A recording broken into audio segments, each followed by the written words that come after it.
आज भाद्रपद मास के शुक्ल पक्ष की चतुर्थी तिथि है और इस दिन को भगवान श्री गणेश के जन्मदिन के रूप में मनाया जाता है। केवल आज के दिन ही चंद्रमा के दर्शन नहीं करने चाहिए। आज की चौथ को सबसे बड़ी चौथ माना जाता है।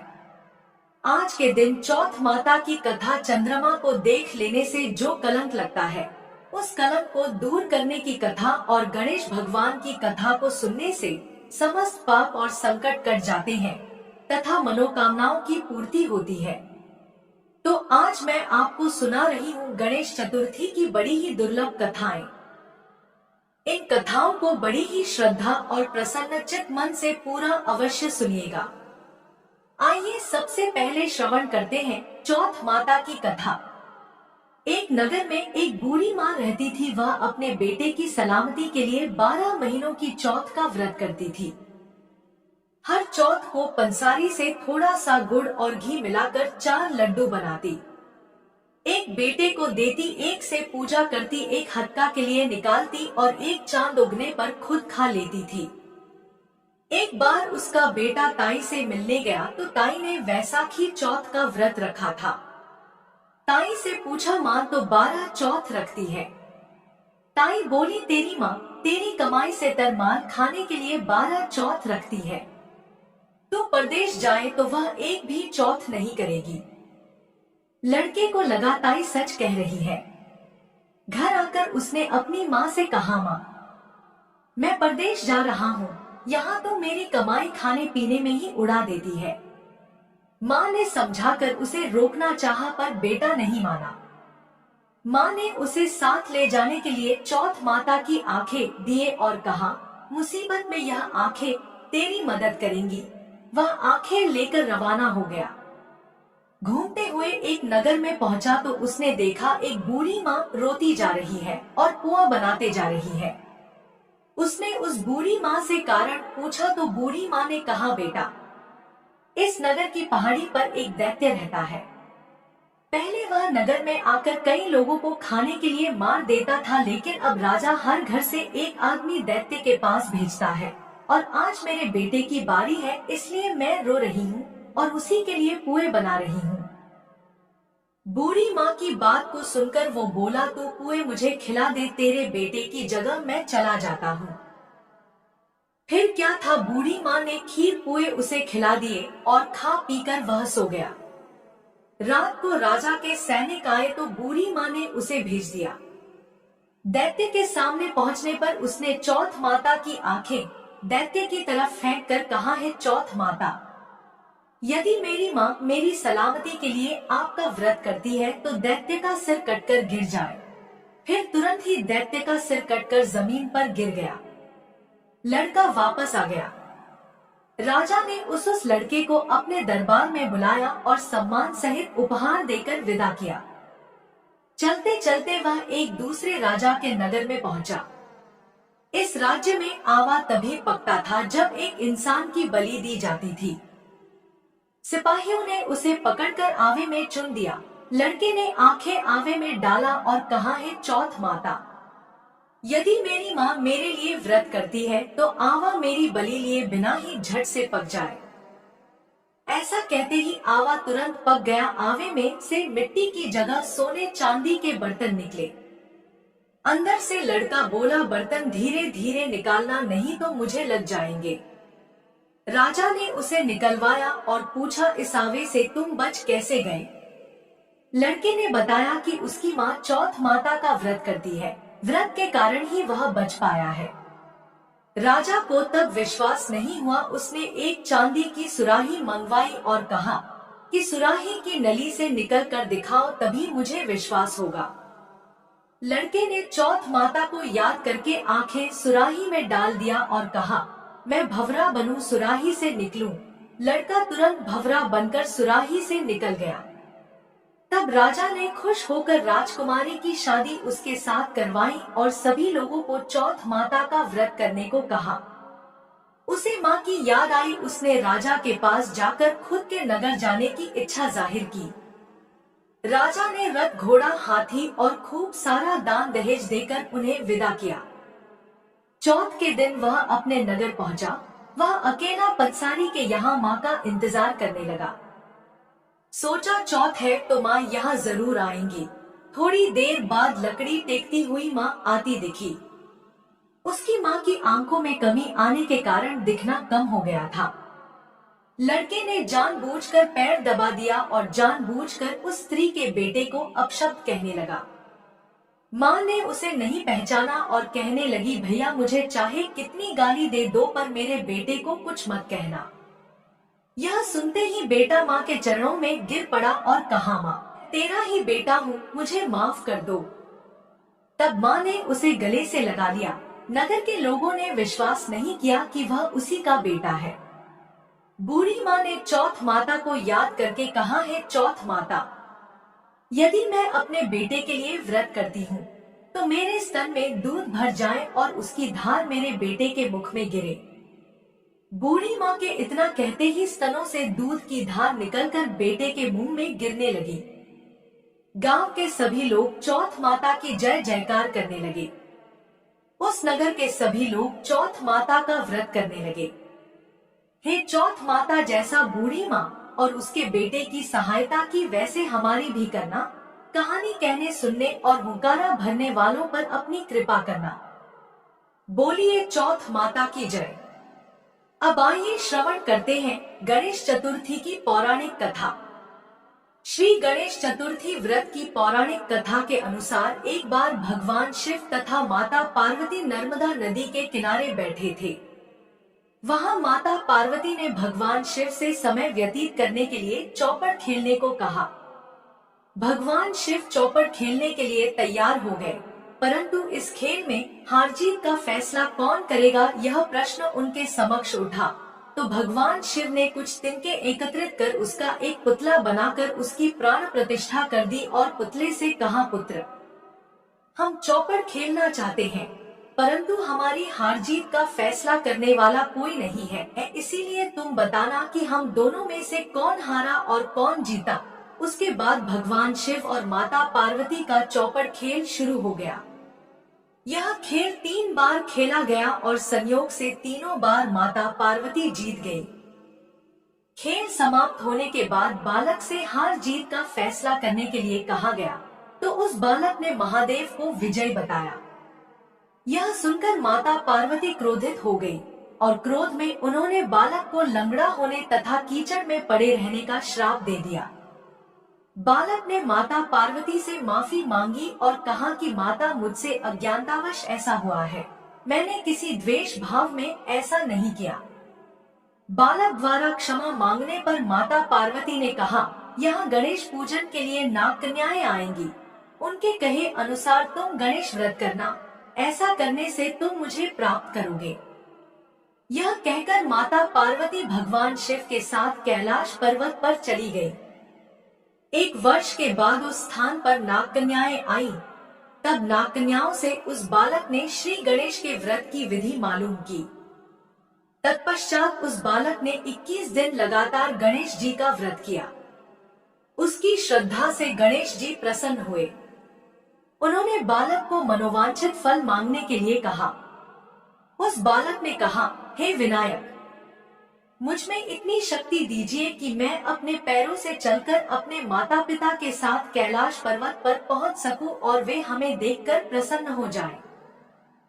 तब बालक को वरदान देकर श्री गणेश अंतर्ध्यान हो गए। इसके बाद वह बालक कैलाश पर्वत पर पहुंच गया और कैलाश पर्वत पर पहुंचने की अपनी कथा उसने भगवान शिव को सुनाई। चौपड़ वाले दिन से माता पार्वती शिवजी से विमुख हो गई थी। अतः देवी के रुष्ट होने पर भगवान शिव ने भी बालक के बताए अनुसार 21 दिनों तक श्री गणेश का व्रत किया। इस व्रत के प्रभाव से माता पार्वती के मन से भगवान शिव के लिए जो नाराजगी थी वह समाप्त हो गई और माता पार्वती कैलाश पर्वत पर वापस आ गई।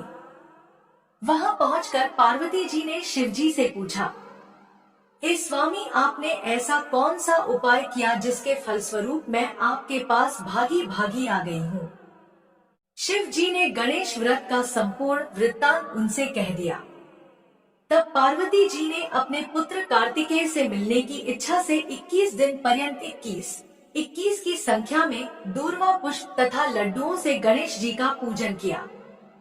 21वें दिन कार्तिकेय स्वयं ही पार्वती जी से आ मिले। उन्होंने भी मां के मुख से इस व्रत का महात्म्य सुनकर व्रत किया। कार्तिकेय जी ने यही व्रत विश्वामित्र जी को बताया था। विश्वामित्र जी ने व्रत करके गणेश जी से जन्म से मुक्त होकर ब्रह्मा ऋषि होने का वर मांगा। गणेश जी ने उनकी मनोकामना पूर्ण की। ऐसे हैं श्री गणेश जी सबकी कामनाएं पूर्ण करते हैं। उस दिन से श्री गणेश चतुर्थी का यह व्रत समस्त मनोकामनाओं की पूर्ति करने वाला व्रत माना जाता है। इस व्रत को करने से मनुष्य के सारे कष्ट दूर होकर मनुष्य को समस्त सुख सुविधाएं प्राप्त होती हैं। अब आइए सुनते हैं गणेश चतुर्थी की दूसरी कथा। एक बार गणेश जी एक लड़के का वेश धरकर नगर में घूमने निकले।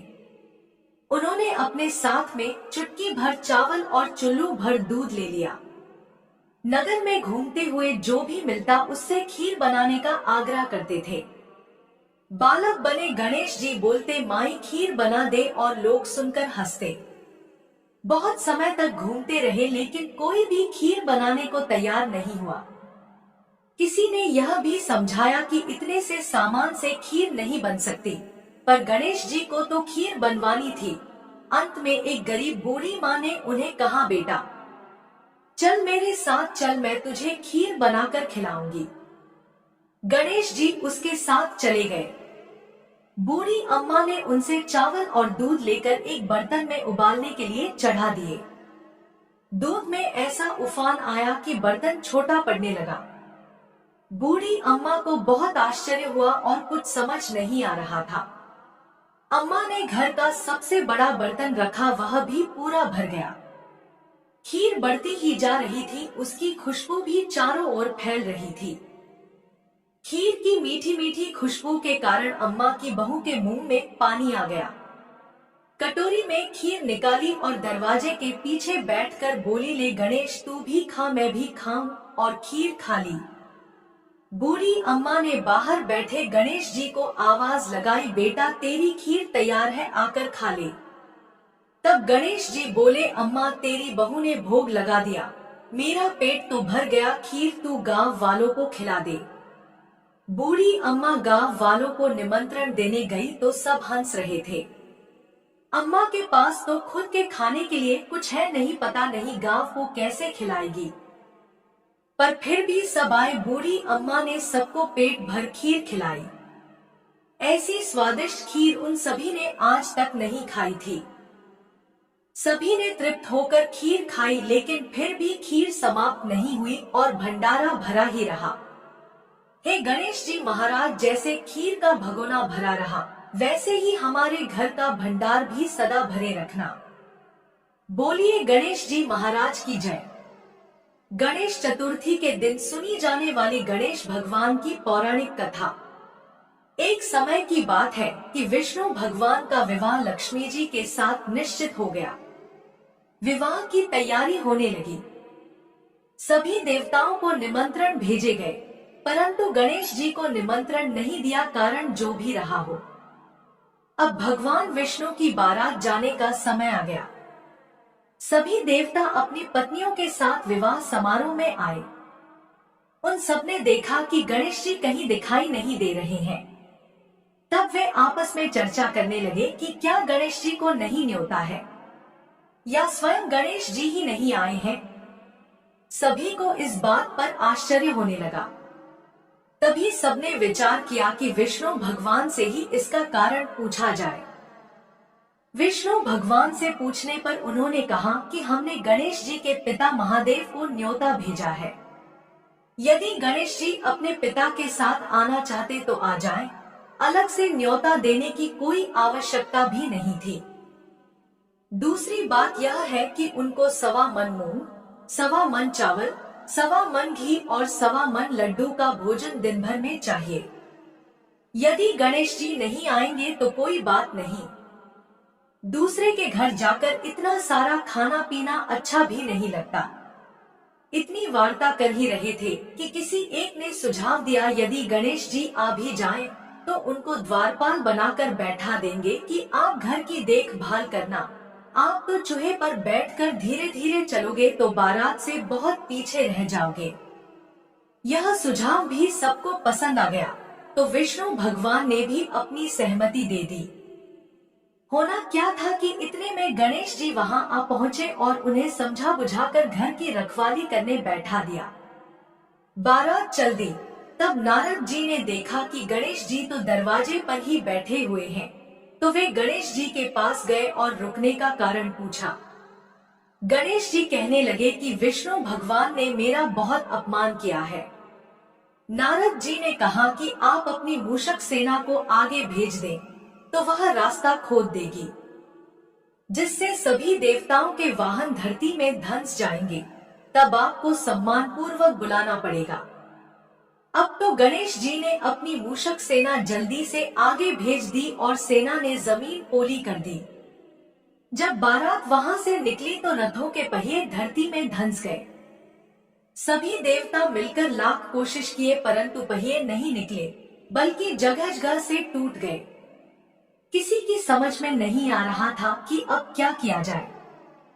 तब नारद जी ने कहा, आप लोगों ने गणेश जी का अपमान करके अच्छा नहीं किया। यदि उन्हें मनाकर लाया जाए तो आपका कार्य सिद्ध हो सकता है और यह संकट टल सकता है। शंकर भगवान ने अपने दूत नंदी को भेजा और वे गणेश जी को लेकर आए। गणेश जी का आदर सम्मान के साथ पूजन किया गया। तब कहीं रथ के पहिए निकले। अब रथ के पहिए निकल तो गए, परंतु वे टूट फूट गए। अब उन्हें सुधारे कौन? पास के खेत में खाती काम कर रहा था, तो उसे बुलाया गया। खाती अपना कार्य करने के पहले श्री गणेशाय नमः कहकर गणेश जी की वंदना मन ही मन करने लगा। देखते ही देखते खाती ने सभी पहियों को ठीक कर दिया। तब खाती कहने लगा कि हे देवताओं, आपने सर्वप्रथम गणेश जी को नहीं मनाया होगा और न ही उनका पूजन अर्चन किया होगा, इसीलिए तो आपके साथ यह संकट आया है। हम तो मूर्ख अज्ञानी हैं, फिर भी पहले गणेश जी को पूजते हैं, उनका ध्यान करते हैं। आप लोग तो देवतागण हैं, फिर भी आप गणेश जी को कैसे भूल गए? अब आप लोग भगवान श्री गणेश जी की जय बोलकर जाएं, तो आपके सब काम बन जाएंगे और कोई संकट भी नहीं आएगा। ऐसा कहते हुए बारात वहां से चल दी और विष्णु भगवान का लक्ष्मी जी के साथ विवाह संपन्न करा के सभी सकुशल घर लौट आए। हे गणेश जी महाराज, आपने विष्णु को जैसो कारज सारियो, ऐसो कारज सबको सिद्ध कर जो। बोलो गजानन भगवान की जय। बोलिए गणेश भगवान की जय।